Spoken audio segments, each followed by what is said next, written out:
Maria Ulfah Subadio adalah pahlawan perempuan Indonesia yang ikut serta memperjuangkan kemerdekaan Indonesia. Kendati namanya tak seterkenal Raden Ajeng Kartini atau Dewi Sartika. Namun Maria Ulfah banyak berjasa terhadap bangsa dan negara Indonesia. Kali ini kita akan membahas sebenarnya siapakah Maria Ulfah? Bagaimanakah perjuangannya terhadap bangsa Indonesia? Berikut adalah penjelasannya. Lahir di kota Serang, Banten. Maria Ulfah Subadio telah aktif di kancah pergerakan nasional sejak 1934. Tak hanya itu, Maria juga menjadi sosok Sri Kandi Indonesia yang progresif aktif memperjuangkan hak-hak dan ketidakadilan yang dirasakan perempuan Indonesia saat masa penjajahan kolonial.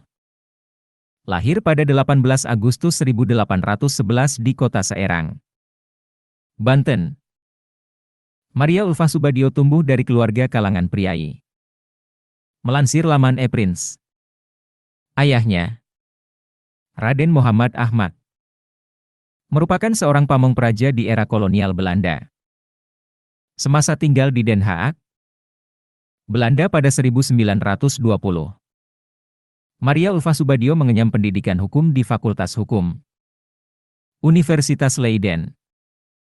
Selama 4 tahun menempuh pendidikan, Maria Ulfah dinobatkan sebagai perempuan Indonesia pertama yang mendapat gelar Meester in de Rechten atau sarjana hukum pada 1933.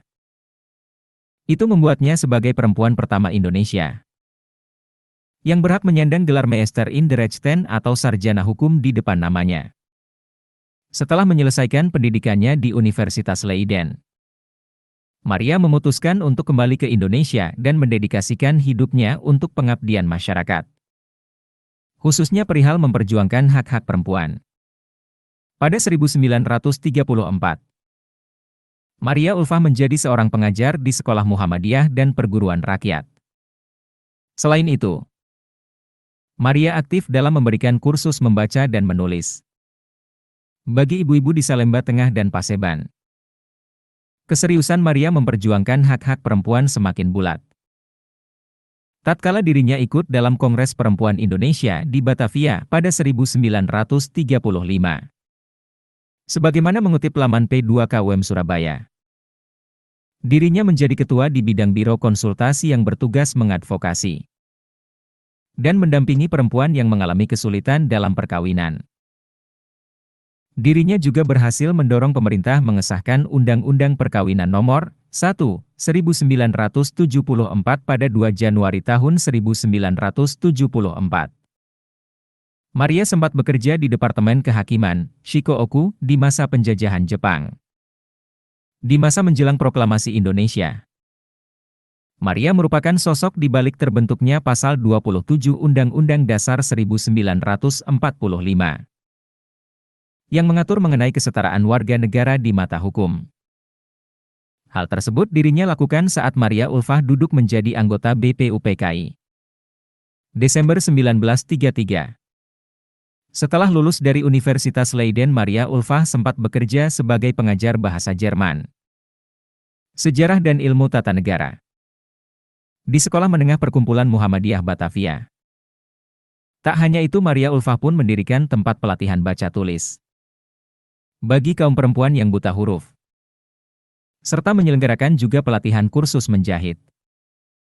Memasuki tahun 1935, Maria Ulfah terjun memasuki gerakan politik perempuan di Indonesia. Maria Ulfah mulai ikut Kongres Perempuan Indonesia kedua di Batavia, 20 hingga 24 Juli 1935. Dan selalu aktif menyuarakan emansipasi kaum perempuan di Indonesia.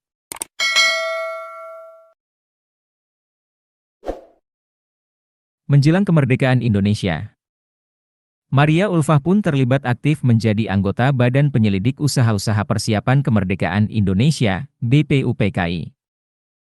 Setelah Indonesia merdeka, yaitu pada masa Sultan Syahrir, Perdana Menteri, hendak membentuk kabinet kedua. Pada 12 Maret 1946 Maria Ulfah diangkat menjadi Menteri Sosial. Salah satu tugas penting Maria Ulfah ketika menjadi menteri setelah diberi amanat oleh Syahrir ialah melaksanakan proyek repatriasi tawanan perang Jepang yang masih tinggal di daerah Republik Indonesia.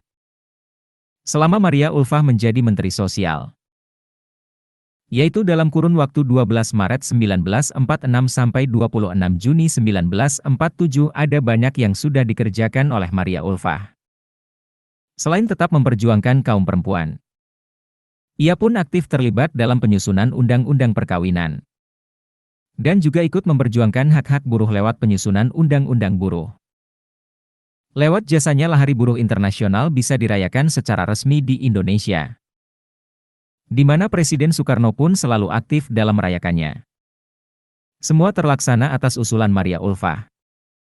Maria juga dikenal sebagai sosok yang dekat dengan Sultan Syahrir.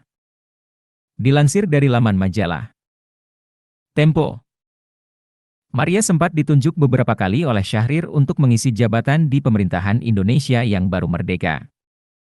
Misalnya, Maria pernah menjadi seorang perantara antara pemerintah Republik Indonesia dan pemerintah sekutu, tepatnya di era Perjanjian Linggarjati.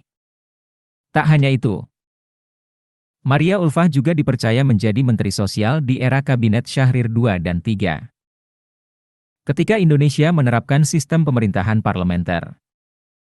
Salah satu terobosannya di saat menjabat menjadi Menteri Sosial, yakni pencetusannya mengenai Hari Buruh Sedunia melalui maklumat Kementerian Sosial. Setelah pensiun, Maria Ulfah Subadio dipercaya menjadi anggota Dewan Pertimbangan Agung, DPA, pada 1968. Di samping itu, Maria tetap aktif di kegiatan sosial seperti menjadi pengurus Yayasan Tenaga Kerja Indonesia, 1968 hingga 1973. Ketua Yayasan Rukun Istri, 1970. Dan Ketua 3 dari Dewan Koperasi Indonesia, Dekopin. Di masa tuanya Maria Ulfah menjadi tokoh bangsa yang selalu diminta nasihatnya demi kemajuan negara Indonesia. Dan pada akhirnya yaitu tepatnya tanggal 15 April tahun 1988. Pukul 02.15 waktu Indonesia bagian Barat, Maria Ulfah meninggal dunia. Hingga kini jasa dan baktinya bagi negara Indonesia sangat berarti. Ia adalah tokoh wanita sekaligus pahlawan yang menginspirasi semua orang. Maria Ulfah adalah menteri pertama perempuan yang berasal dari Banten.